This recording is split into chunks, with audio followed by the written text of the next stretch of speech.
여보세요? 은지야. 지금 통화 돼? 가게가 좀 한산해서 통화 괜찮아. 무슨 일이야? 저기, 내가 하는 말 잘 들어. 나도 믿기지가 않는데 몇 번이나 확인한 다음에 연락한 거야. 혹시나 닮은 사람 보고 내가 착각한 걸까 봐. 차라리 그랬으면 좋았을 텐데.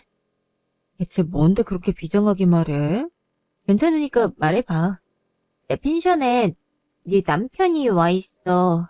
그것도 다른 여자랑 아이들이랑 같이. 처음엔 닮은 사람인 줄 알았거든? 이름도 다르고? 그래서 그런가 보다 했는데 아까 바비큐 구워주다가 그 여자가 네 남편 이름을 부르더라고. 그 남자도 자연스럽게 응답하고. 그리고 결정적으로 네 남편이랑 똑같이 오른쪽 다리를 살짝 결더라고. 물어보니까 예전에 발 수술을 한 적이 있는데 그 부작용이라고 똑같이 말하더라니까. 아무리 봐도 네 남편이랑 똑같아서 일단 네가 와서 확인해보라고 전화한 거야. 아니, 그게 말이 돼? 내 남편은 5년 전에 죽었잖아. 죽은 사람이 어떻게 갑자기 살아 돌아와? 내 남편 절벽에서 떨어져서 죽었잖아. 그런 사람이 어떻게 그렇게 멀쩡하게 있을 수 있어. 닮은 사람이겠지. 아니, 닮은 사람 정도가 아니라니까. 목소리도 똑같아. 나 펜션 운영해서 사람 얼굴, 목소리, 특징 잘 기억하는 거 너도 알잖아. 나도 얼마나 고민 많이 했는데. 근데 아무래도 수상한 기운이 느껴진다니까. 속는 셈 치고 한번 와봐. 네 눈으로 직접 확인해 보라고. 알았어. 그래, 닮은 사람이라도 보면 좋지. 안 그래도 요즘 꿈에 안 나타나서 보고 싶었는데. 그래도 대놓고 눈치 주고 그러지 마. 그 사람은 얼마나 불쾌하겠어. 놀러 왔는데 펜션 사장이 모르는 사람 들먹이면서 그 사람 아니냐고 꼬치꼬치 캐물면. 그러진 않았어. 그냥 낌새가 이상한 거니까 얼른 와서 확인해봐. 내 눈으론 틀림없어. 이따 거의 다 도착했을 때 말해. 알았어, 끊어. 얘도 참, 5년 전에 죽은 남편이 갑자기 펜션에 왜 와? 날이 더워서 그런가 헛소리를 다 하네. 1시간 후, 펜션. 나왔어. 그래, 마침 잘 왔다. 저기 봐. 마당 벤치에 남자랑 여자 앉아있지. 얼굴 자세히 봐봐. 어때? 똑같이 생기지 않았어? 아이, 그래도 닮은 사람이 어? 어때? 똑같지? 아니, 옆에 있는 저 여자, 성희 씨 아니야? 맞는 것 같은데? 송희 씨라니? 설마 아는 사람이야? 그럼 아는 사람이랑 새 살림을 차린 거야? 5년 전, 회상, 집. 그러니까, 남편이 본 오토바이가 절벽에서 떨어졌다고요? 이게 무슨, 불과 이틀 전에 잘 있다고 전화를 주고받았는데, 회사에서도 별다른 연락 없었고요. 그리고 남편이 무슨 오토바이를 타요? 그런 말은 들어본 적도 없는데. 회사에서도 사실관계 파악하는 중이라 연락이 없었을 거예요. 비가 많이 오는 날이었어요. 업무 일정 끝내고 같이 돌아가려고 하는데 택시가 계속 안 잡히는 거예요. 그러다가 택시가 한 대밖에 안 잡혔고 저희가 5명이라 택시기사가 4명밖에 못 탄다고 엄청 뭐라 하더라고요. 하는 수 없이 대리님이 마침 근처에 렌탈 오토바이 매장 있다고 어차피 취미로 운전한 경험도 많고 하니까 그거 빌려서 가겠다고 해서 그러라고 했죠. 대리님이 평소에 스트레스 풀 겸 오토바이로 드라이브 자주 다녀온단 말 하셔서 저는 당연히 그 말만 믿고 그러라고 했고요. 사모님이 모르고 계실 줄은 몰랐네요. 마침 저희가 탄 택시도 타이어에 구멍이 나는 바람에 타이어 교체하고 하느라 시간이 좀 걸려서 어떻게 하다 보니까 같이 출발하게 됐어요. 택시기사도 저희 묵는 숙소를 가본 적이 없다고 안내해줬으면 좋겠다고 해서 대리님이 본 오토바이가 저희 앞에 가게 됐죠. 근데 바닥이 미끄러운지 대리님 차가 연신 차선을 이탈하더라고요. 그러다가 반대쪽 차량에 부딪히고 그대로 절벽 아래로 떨어졌어요. 절벽 아래는 바다였는데 저희가 차 멈춰 세우고 아래를 내려다보니까 아무것도 보이지 않더라고요. 경찰 불렀는데도 이런 데선 찾을 수 없다고 하고 택시기사도 이미 죽었을 거라고 하더라고요. 오토바이를 어떻게든 꺼내고 싶었는데 저희가 외국인 신분이라 그럴 권한이 없더라고요. 그래서 어쩔 수 없이 저희만 이렇게 오게 됐어요. 정말 죄송해요, 사모님. 이럴 줄 알았으면 택시기사 어떻게든 설득해서 선배도 저희와 같은 차를 타고 오게 하는 건데 정말 죄송해요. 그럼 시신도 못 찾은 거예요?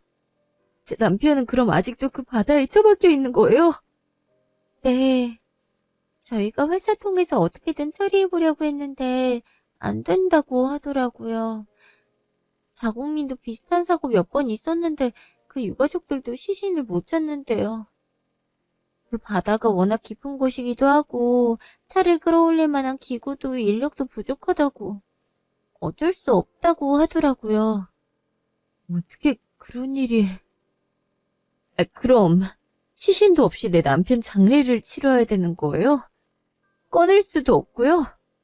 어떻게 이런 일이 있어요? 어떻게...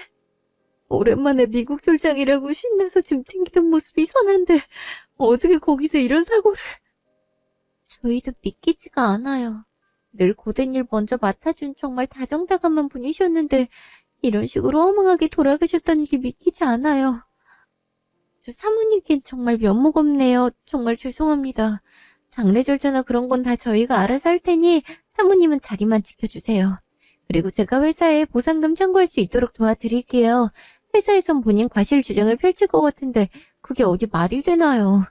제가 무조건 대리님 그렇게 된 거 보상금이라도 받게 해드릴 테니까 저만 믿으세요. 그리고 뭐 필요한 거 있으시면 저한테 도움 요청하시고요. 근데 다른 분들은 어디 가고 왜 그쪽만 왔어요? 사실 다른 분들은 거의 나몰라라 하고 계세요. 대리님 그렇게 된 걸 안타까워하긴 하지만 사장이 뭐라고 회유를 했는지 갑자기 대리님 측의 책임이 많다는 식으로 말을 바꾸더라고요. 아마 돈을 더 받던가 했겠죠. 근데 어떻게 그래요? 우리랑 같이 일했던 사람이 한순간에 그렇게 돌아가시는 걸 봤는데 어떻게 그런 돈 따위 넘어갈 수 있냐고요. 도저히 전 납득이 안 되더라고요. 사실 사장이 저한테도 회유를 했는데요. 제가 절대 그럴 수 없다고 했어요. 다른 분도 아니고 대리님이 그렇게 됐는데 절대 대리님 과실로 몰고 갈 수 없다고요. 그래서 저만 오게 됐어요. 하지만 사모님 걱정 마세요. 제가 무조건 도울 테니까. 저야 고맙지만... 그럼 그쪽도 회사에서 잘리는 거 아니에요? 다른 직원분들도 그래서 그러는 것 같은데. 그게 뭐가 중요한가요? 직원 목숨 하찮게 보는 회사면 저도 오래 다닐 생각은 없어요. 대리님 정말 저한테 소중한 분이라 그래요. 저 신입으로 들어갔을 때 옆에서 얼마나 도와주셨다고요. 내가 실수해도 본인이 실수한 것처럼 감싸주시고 대리님 덕분에 저도 회사 적응 잘하고 다닌걸요. 그러니 이렇게라도 갚아야죠. 그러니 사모님 남은 일은 저한테 다 맡기세요. 회상 3개월 후 집. 사모님, 여기 회사에서 나온 보상금이랑 저희 직원들이 모은 돈이에요. 조의금이라고 생각하시면 될 것 같아요. 안 같아선 장례도 치러드리고 싶었는데 사모님께서 친구들끼리 간략하게 하시는 게 좋을 것 같아 해서 조의금이라도 제가 모았어요. 감사해요, 성희씨. 이렇게 앞장서서 도와주시고. 보상금도 이렇게 받아다 주실지 몰랐어요. 이렇게 큰 금액은 아니에요. 회사에서도 이게 최대치라고 해서 저도 어쩔 수 없이 타협했는데요. 그래도 사모님 앞으로 살아가실 때 미천은 되실 거예요. 예전에 대리님한테 듣기론 카페 운영 준비 중이라고 하시던데 맞아요? 대리님이 종종 자랑하던 게 생각이 나서. 사모님 손솜씨가 좋아서 뭐든 잘 만드신다고 자랑하셨거든요. 저번에 도시락 사오신 것도 자랑했는데 종종 만들어주신 쿠키도 저희도 몇 번 얻어먹고 그랬거든요. 그걸 기억하시는군요. 요리하는 걸 워낙 좋아해서 종종 그렇게 했죠. 그러다가 남편이 집에만 썩히기 아깝다고 뭐라도 준비해보라고 해서 카페 차릴 거 염두에 두고 공부한 거거든요. 사실 남편 귀국하는 날이 바리스타 자격증도 나오는 날이라서 같이 축하 파티 하려고 했는데 일이 이렇게 돼버렸네요. 그렇군요. 사모님, 제가 감히 뭐라 할 입장은 아니지만 이럴 때일수록 바쁘게 사는 게 중요한 것 같아요. 사실 저도 예전 남자친구가 교통사고로 죽었거든요. 결혼까지 생각했던 친구라 정말 충격이 컸는데 그때 일부러 바쁘게 지내려고 노력했어요. 일도 열심히 하고 운동이랑 취미생활도 열심히 하고요. 그랬더니 조금씩 무뎌지는 거 있죠. 물론 그렇다고 제가 그 친구를 잃은 슬픔보다 사모님이 대리님을 잃은 슬픔이 더 크겠지만 뭐라도 도움이 되고 싶어서 말씀드려요. 그래서 말인데 카페라도 차려보세요. 저도 도울 수 있는 건 다 도와드리고 싶어요. 카페예요? 그래도 남편 죽은 지 얼마 되지도 않았는데. 사실 제가 자영업은 처음 해봐서 남편이 한창 카페 차릴 생각하고 있을 때 도와주겠다고 했었거든요. 근데 이젠 저 혼자라. 제가 도와드릴게요. 제가 대학생 때 창업 동아리 있었거든요. 그때 실제로 가게까지 학교 근처에 낸 적이 있어서 대충 어떻게 가게 구하고 차려야 되는지 알거든요. 저랑 같이 해요. 일도 바쁠 텐데 이렇게 번번이 도와주시면 어떡해요. 이젠 저 혼자 할게요. 무슨 소리예요. 제가 책임지고 사모님 돌겠다고 했잖아요. 저도 이렇게 해야 마음이 편해서 그래요. 그러니까 그렇게 하게 해줘요. 네? 미안해서 그렇죠. 성희 씨도 성희 씨 생활이 있을 텐데. 나이가 어린데 이제 일상으로 다시 돌아가야죠.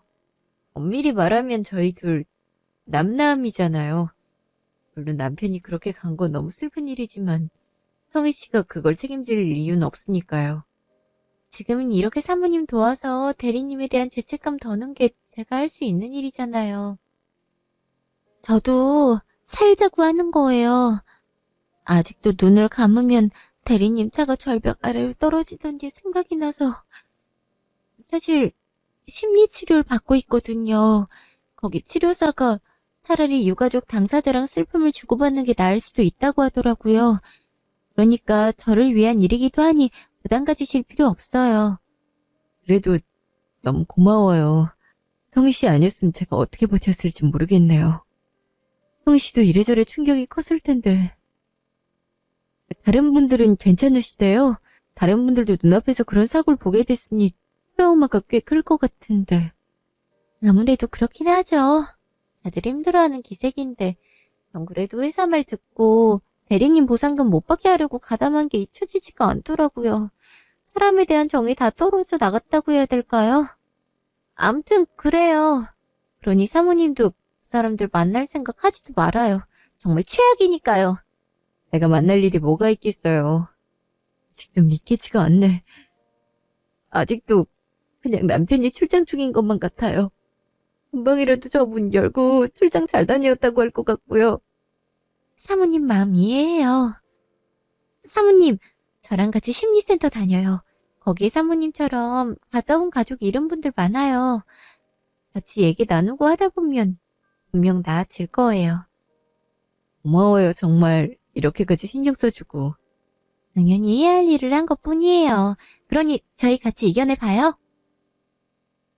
회상, 한 달 후, 카페. 사모님, 은지 씨 왔어요? 점심시간 때 온다고 해서 기다렸는데.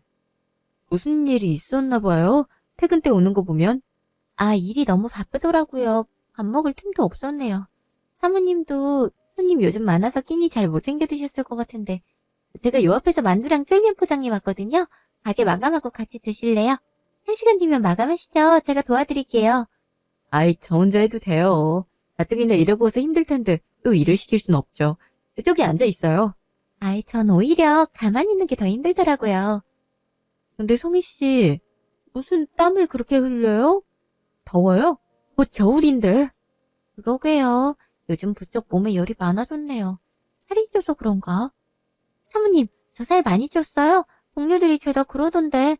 보기 좋게 쪘는데요, 뭘요. 예전에 너무 말랐던 거 아니에요? 지금이 딱 보기 좋아요. 그래요? 그렇다니 다행이네요. 아마 살찌면서 몸에 열도 많아진 것 같아요. 요새 입맛이 너무 좋더라고요. 잘 먹으면 좋죠. 토스트라도 만들어줄까요? 재료 좀 남았는데. 그럼 좋죠. 사모님 표 토스트가 진짜 맛있잖아요. 그럼 좀 기다려봐요. 금방 만들어 올게요. 잠시 후. 진짜 맛있네요. 어쩜 양배추도 이렇게 야삭하고 햄도 이렇게 촉촉해요. 소스도 너무 맛있고 역시 개업하자마자 손님 물밀듯 들어오는 집은 다 이유가 있다니까. 천천히 먹어요. 그러다 체하겠어요. 너무 맛있는걸요. 그리고 사모님, 저 할 말이 있어요. 뭔데요? 아까부터 할 말이 있어 보이긴 했는데 무슨 큰일이에요? 큰일은 아니고 저 유학 가요. 진작 말씀드리고 싶었는데 저도 아쉬운 마음에 확실해질 때까지 미루고 있었네요. 너무 갑작스럽죠? 유학이요? 네. 전부터 해외에서 더 공부하고 싶은 마음이 있었거든요. 그래서 대학생 때 영국에 있는 대학원 시험 준비하고 그랬거든요. 그때 어렵게 붙었는데 집안 사정이 갑자기 안 좋아지는 바람에 못 가게 됐거든요. 그러고 나서 그냥 취업했는데 그게 한이 돼서 회사 다니는 내내 아쉬움이 남더라고요. 마침 좋은 기회가 있어서 이제 다녀오려고요. 학비도 그동안 번 돈으로 충분하고요. 어머, 정말요? 유학을 꿈꾸고 있는 줄은 몰랐네요. 정말 잘된 일이긴 한데 제 입장에선 아쉽네요. 저도 그래요. 원래 사모님 알기 전까진 미련 없이 떠날 수 있을 것 같았는데 사모님이랑 같이 얘기하고 시간 보내는 일상이 저한테도 소중해서 쉽게 입이 떼지지 않더라고요. 제가 사실 가족이랑 별로 친하지 않아서 사모님 볼 때마다 이제야 친언니가 생긴 것 같고 그런 마음이 들었거든요. 그래서 더 아쉬워요. 그래도 한국 자주 들를게요. 그때 꼭 봐요. 그래요. 그렇게 외국에서 공부 더 하는 게 꿈이었으면 당연히 가야죠. 나도 성희 씨 친동생 같고 정말 좋았는데. 이럴 줄 알았음 더 잘 챙겨줄 걸 그랬다. 언제 가는데요? 다음 주 화요일이요. 이미 퇴사 처리도 이번 주 내로 완료될 예정이라 이제 집 정리만 하면 되네요. 그렇게 빨리요? 생각보다 빠르네. 그럼 제가 정리라도 도와줄게요. 맨날 도움만 받아서. 아니에요. 이미 친정엄마가 와 있어요. 엄마가 낯을 가려서 모르는 사람이 집에 오면 불편해하실 거예요. 아마 배웅도 엄마가 해줄 거라서 오늘이 마지막 인사가 될 것 같아요. 그래도 한국 올 때마다 사모님 카페 들릴 테니까 카페 오래오래 하고 있으셔야 돼요. 너무 아쉽네요. 그래요, 꼭 그럴게요. 조심히 잘 다녀와요. 네, 사모님 많이 보고 싶을 거예요. 영국 가서도 종종 연락드릴게요. 회상 한 달 후. 어머, 성희 씨, 그동안 잘 지냈어요? 한 달 만이네. 사모님, 이제 좀 정리가 돼서 연락드려요. 잘 지내고 계시죠? 카페는 여전히 잘 되고요. 덕분에 잘 되고 있어요. 근데 혼자 사는 집 치곤 꽤 넓네요. 혹시 시설이 안 좋을까봐 걱정 많이 했는데 잘 됐네요. 네, 다행히 잘 구했어요. 근데 뒤에 누가 지나가는데요? 성희 씨 혼자 산다고 하지 않았어요? 아, 주인집 아저씨예요. 전등 갈아준다고 해서. 아, 그런 거구나. 깜짝 놀랐어요. 혹시 이상한 사람 들어왔을까봐. 외국은 또 치안이 별로 안 좋잖아요. 성희 씨는 게다가 여자고 어린데 조심해야 돼요. 그럼요. 사모님께서 이렇게 걱정해 주시니까 너무 좋네요. 친언니 생긴 것 같고. 그럼 사모님 종종 연락할게요. 저도 이제 자야 할 시간이라서요.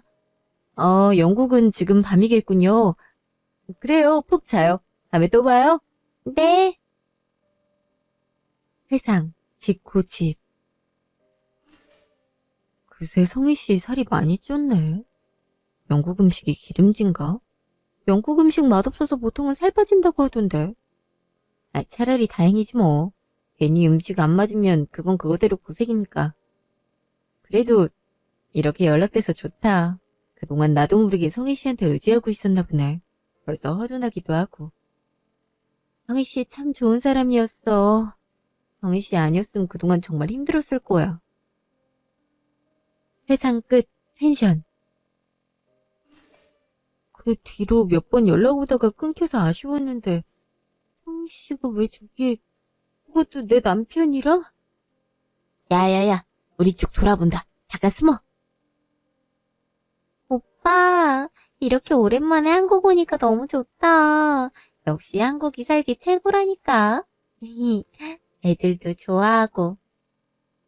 우리 그냥 한국에서 살면 안 될까? 우리 부모님도 우리가 너무 멀리서 사니까 외로워하시잖아. 애들 보고 얼마나 좋아하셨어? 아직은 안 돼. 그러다 아는 사람이라도 마주치면 어쩌려고 그래. 아무래도 조심하는 게 낫지. 아는 사람 누구? 설마 오빠 전처? 5년이나 지났고 그 여자 보니까 아직도 같은 자리에서 카페하고 있던데. 우리가 멀리 살면 되잖아. 지방에도 살 곳 많고 이런 데도 괜찮지 않아? 서울이랑 적당히 멀면서도 도시 부근에 있고 공기도 좋고. 나 해외 생활 오래 하는 거 안 맞아서 그래. 음식도 잘 안 맞아. 언어도 잘 안 통해서 답답할 때도 많고. 오빠야 영어 잘하니까 괜찮겠지만 나는 힘들다니까. 영국은 날씨도 매번 흐리잖아. 근데 여기 하늘 봐. 얼마나 맑아. 애들도 뛰어놀고 난리가 났잖아. 하긴 그렇긴 해. 이제 우리 애들 초등학교 들어갈 나이기도 하고. 그래. 우리 애들은 영어가 좀 되니까 한국 학교 들어가면 훨씬 유리할걸? 그러니까 우리 한국에서 사는 거 고려해보자. 멀리서 살면 아무도 모를 거야. 그리고 전처한테 들켜도 그 여자가 할 수 있는 게 없잖아. 이제 와서 오빠 건물을 내놓으라고 할 거야. 뭐야. 이미 다 끝난 관계잖아. 그래도 혹시나 마주치기라도 하면 건물 절반 내놓으라 하면 어떡해. 왜 하필 이혼 얘기 꺼낼 즈음에 건물값이 3배나 오르냐고. 그래서 이렇게 된 거잖아. 졸지에 한국에서 죽은 사람 취급당하고. 그리고 이미 직장도 영국에 있잖아. 이번 사업도 대박났고. 그걸 어떻게 포기해. 한국에서도 똑같이 성공하리란 법이 있어? 그러니까 말이야. 그래도 반 떼어주는 거보다야 낫지. 물론 보상금 준다고 우리 돈을 좀 쓰긴 했지만. 그리고 뭐 한국에서 좀 실패하면 어때? 이미 돈 많이 벌었잖아. 그래봤자 몇 초는 안 되는데 뭘. 여러모로 이게 낫긴 했어. 괜히 바람 피워서 애 생겼다고 이혼했다고 했으면 득달같이 자기 위자료에 재산 분할금까지 달려있을걸? 아이 돈은 내가 다 벌었는데 내가 그 돈을 왜 주냐? 안 그래? 그리고 돈 많이 벌어주긴 했지만 그래도 안심할 단계는 아니지. 한국으로 오려면 그 돈도 세탁해서 가져와야 되는데 그건 그대로 절차가 복잡하더라고. 그래도 찾아보면 방법 있을 것 같은데. 오랜만에 한국 오니까 진짜 그리워서 그래. 다시 영국으로 가기 싫다니까. 애들도 좋아하잖아. 아무리 그래도 귀국 문제는 생각해보자. 이제껏 도용된 신분으로 살아왔는데 다시 한국으로 오려면 또 절차가 복잡하잖아. 알았어. 그래도 오빠도 진지하게 고려해봐. 나도 좋은 방법 있는지 한번 찾아볼게. 춥다. 오빠, 이제 들어갈까? 그래, 들어가자. 내가 지금 뭘 들은 거야? 그럼, 자기 재산 떼어주기 싫어서 이런 짓거리 벌였단 거야? 어떻게 이런 일을 벌일 수가 있어? 아무리 돈을 떼어주기 싫어도 그렇지 어떻게 죽은 걸로 위장해서 살림을 차려. 아, 그것도 저 여자랑 나는 그것도 모르고 마냥 마음 착하고 여린 사람이라고 생각했는데 내 눈속임 하려고 접근한 거였어. 진짜 계획 한번 크게 짰네. 이런 일은 드라마에서나 보는 줄 알았는데 정말 기가 막히고 코가 막힌다. 어쩜 좋니? 이제라도 바로 잡아야지. 저 인간들 벌 받을 건 벌 받고 내가 받을 건 받아야지. 이런 식으로 쉽게 빠져나갈 수 있을 거라고 생각했지? 어림도 없지. 두고 보자고. 다음날 펜션. 어머 사장님, 일찍 일어나셨네요? 시차 때문에 자꾸 일찍 일어나네요. 아, 외국에서 오셨구나. 하긴 처음 뵀을 때 약간 교포 느낌이 들더라고요. 뭔가 세련된 느낌? 아, 그래요? 하긴 애들도 영어를 써서 애들한테는 한국이 처음인데 되게 좋아하더라고요. 한국이 또 놀고 즐기기 좋으니까요. 애들이 몇 살이에요? 사모님 닮아서 그런가 너무 이쁘게 생겼던데. 큰애는 5살이고요. 작은 애는 3살이에요. 둘이 2살 차이예요. 우리 성별이 달라서 그런가 큰애는 벌써부터 작은 애랑 몸으로 놀려고 하고 작은 애는 버거워하고 요새 육아가 좀 힘이 드네요. 그 나이 때 손이 많이 들어가긴 하죠. 그래도 애들이 너무 순하고 이쁘더라고요. 근데 머리에 뭐가 붙었는데요? 에? 뭐가요? 벌레인 것 같은데 여기가 시골이라 벌레가 많거든요. 가만 거기 계세요. 아니 벌레를 잡는 한 게 머리카락을 뽑아버렸네요. 그래도 벌레는 갔어요. 아, 예. 정수리가 좀 땡기네요. 죄송해요. 여기서는 3일 더 있다 가시는 거죠? 네. 그러고 나서 다시 영국으로 돌아가려고요. 휴가차 온 거라서 올해는 못 있네요. 아쉽긴 하네요. 그래도 언제 또 오세요. 그땐 싸게 해드릴게요. 아, 맞다. 저희가 매일 청소해드리는데 혹시 청소는 언제쯤 해드리는 게 좋을까요? 밖에는 안 나가세요? 여기 근방에 놀러 갈 곳 많은데 구경할 것도 많고. 아, 애들 보기 좋은 실내 미술관도 있고요. 안 그래도 이따 1시간 뒤쯤에 나가보려고요. 청소는 한 11시에서 3시 사이쯤 해주시면 될 것 같은데요? 네, 알겠어요. 그리고 마지막 날엔 저희가 아침 식사를 대접해드리거든요. 돌아가실 때 든든한 마음으로 돌아가셨음 해서. 아침 드시고 가실 순 있는 거죠? 한 8시부터 가능한데. 아, 정말요? 그건 사이트에서 못 봤는데. 그럼 저희에 좋죠. 안 그래도 비행기 시간 예매했거든요. 식당에서 밥 먹고 가기엔 시간이 좀 빠듯할 것 같아서. 그럼 아침 식사는 어디서 하나요? 여기 본관으로 오시면 돼요. 그럼 식사 준비돼 있을 거예요. 좋네요. 근데 사장님 혼자 운영하시나 봐요. 남자분은 안 보이는 것 같아서. 아, 저 혼자예요. 남편은 다른 데서 일하고 있어서. 어떻게 하다 보니까 한 달에 두세 번 보는 사이가 됐네요. 그렇군요. 그럼 저 이만 들어가 볼게요. 네, 들어가 보세요. 따로 문의사항 있으시면 언제든 연락하시고요. 쉬세요. 직후 펜션. 그 자식 머리카락이야. 어차피 펜션 곳곳에 지문 남아있을 테니까 이따 나가면 이거랑 해서 증거 남겨두면 돼. 그래, 난 그 사이 사진 찍어놨어. 겉보기엔 영락없는 그냥 평범한 가족이더라. 나한텐 그렇게 우리 둘만 살자고 하더니 애들이랑 정말 잘 놀아주더라. 기가 막혀서 정말. 나도 얼굴 볼 때마다 치가 떨린다, 이제.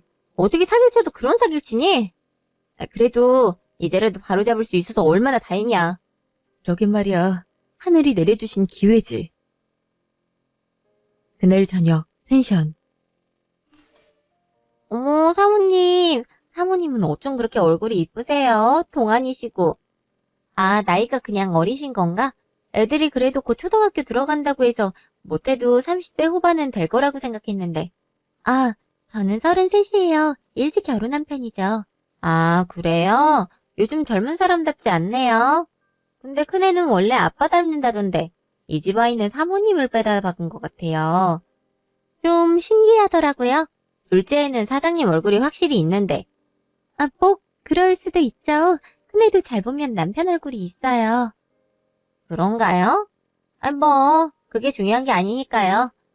암튼 두 분 사이가 너무 좋아 보이시더라고요. 저는 남편이랑 떨어져 살아서 이렇게 부부끼리 오붓한 걸 보면 마음이 참 편안해지더라고요. 아, 그러시구나.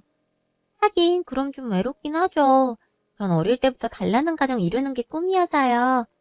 꿈을 잘 이룬 셈이죠. 그러게, 부럽네요.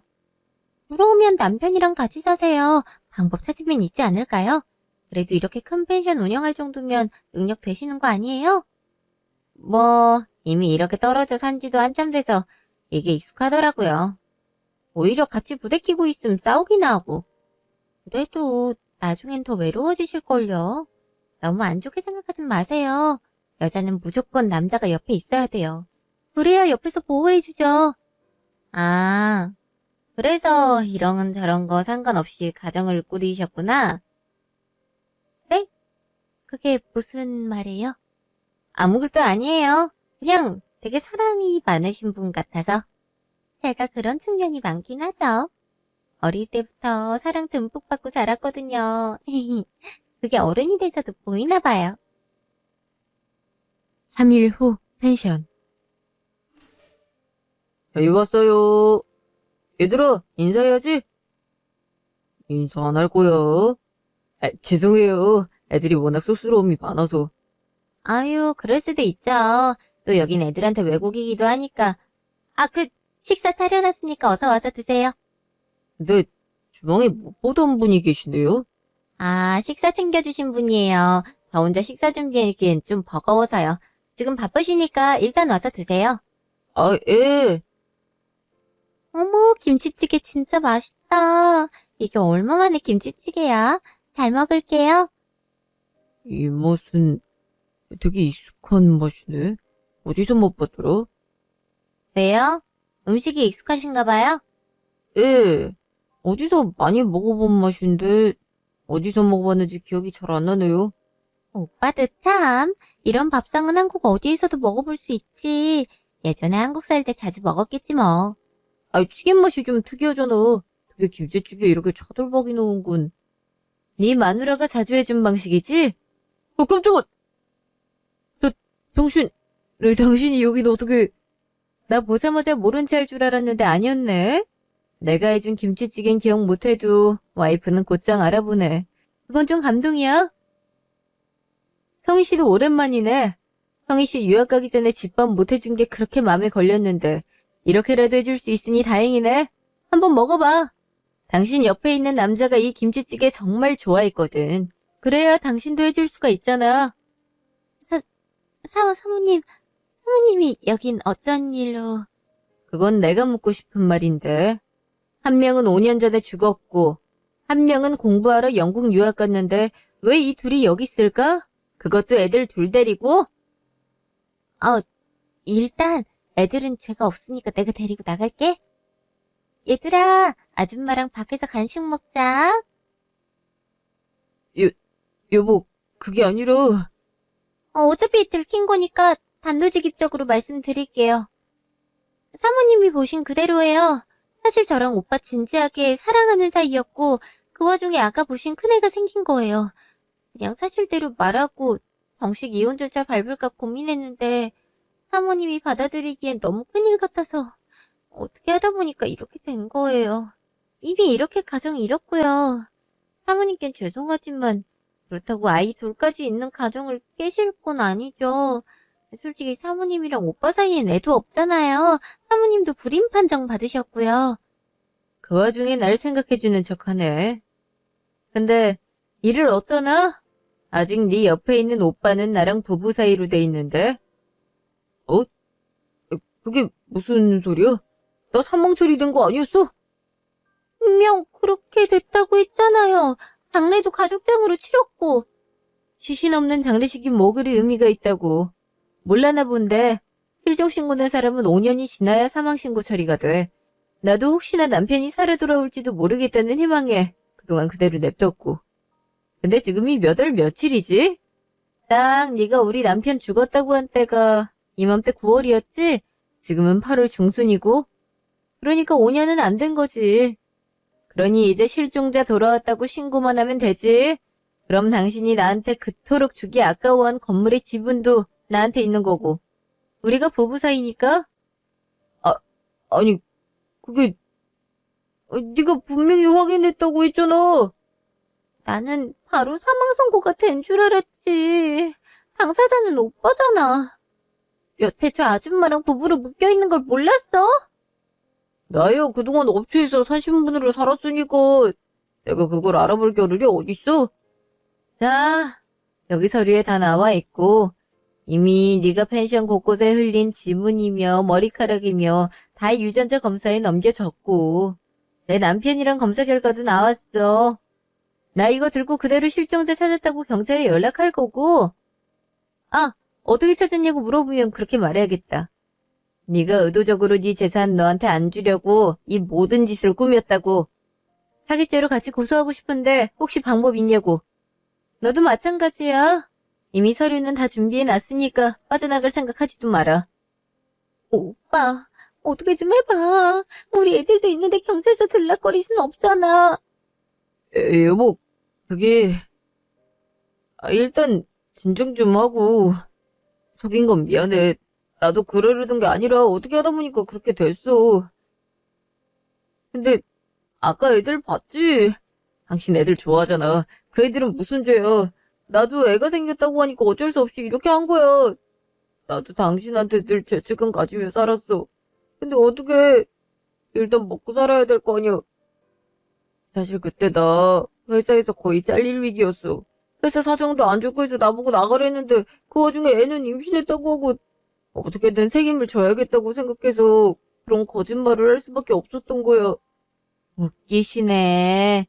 네 건물 떼주기 싫어서 그런 거잖아. 니들이 나눈 얘기 다 들었어. 고작 돈 몇 푼이 아깝다고 이딴 사기를 치니? 니들이 그러고도 사람이야? 그리고 너, 내가 너한테 얼마나 의지했는데 이런 식으로 뒤통수를 쳐? 사람 갖고 노니까 좋니? 하긴 넌 보니까 뒤통수 치는 게 전문인 것 같더라. 이거 한번 봐봐. 당신이 그동안 얼마나 헛짓거리를 했는지 한번 보라고. 이게 뭔데? 유전자 검사... 뭐야 이게? 왜 큰애랑 나랑 유전자 정보가 일치하지 않대? 이게 뭐야? 어?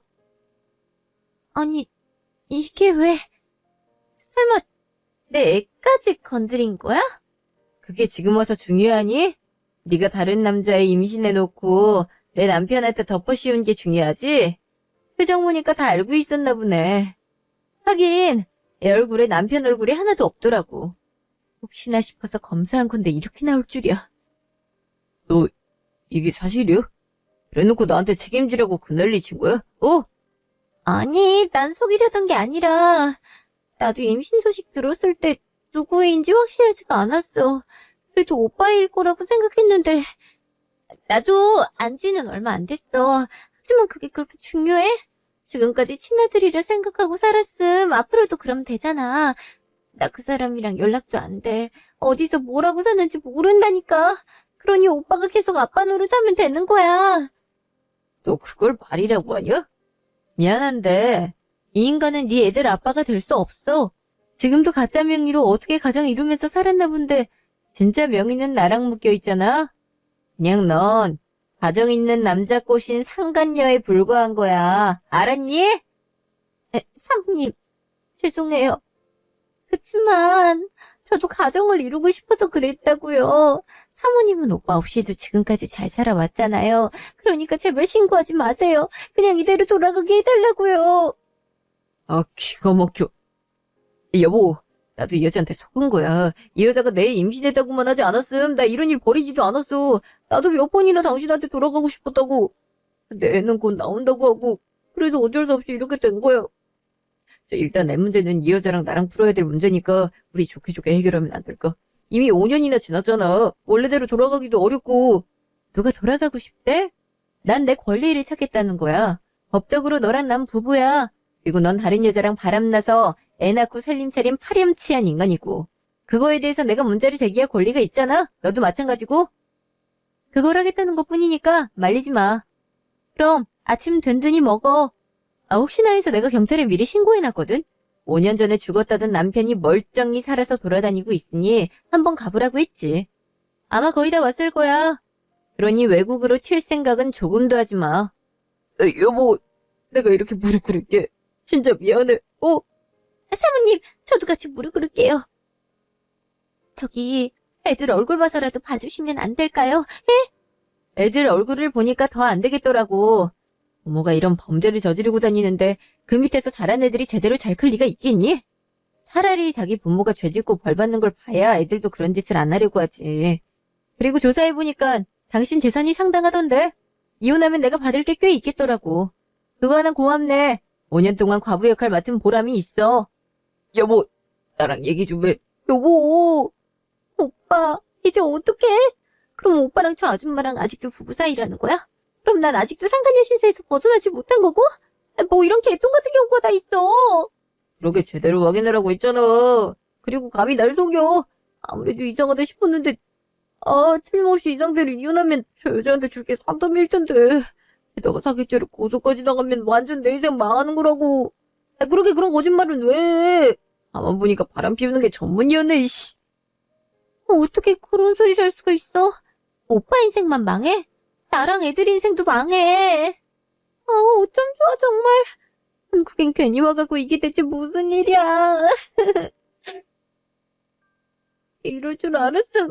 그냥 돌아오지 말고 영국에 살걸. 그랬으면 내 꿈이 이루는 건데. 3년 후. 그 뒤로 저는 전 남편과 이혼 소송을, 그 여자와는 상간녀 소송 절차를 밟았는데요.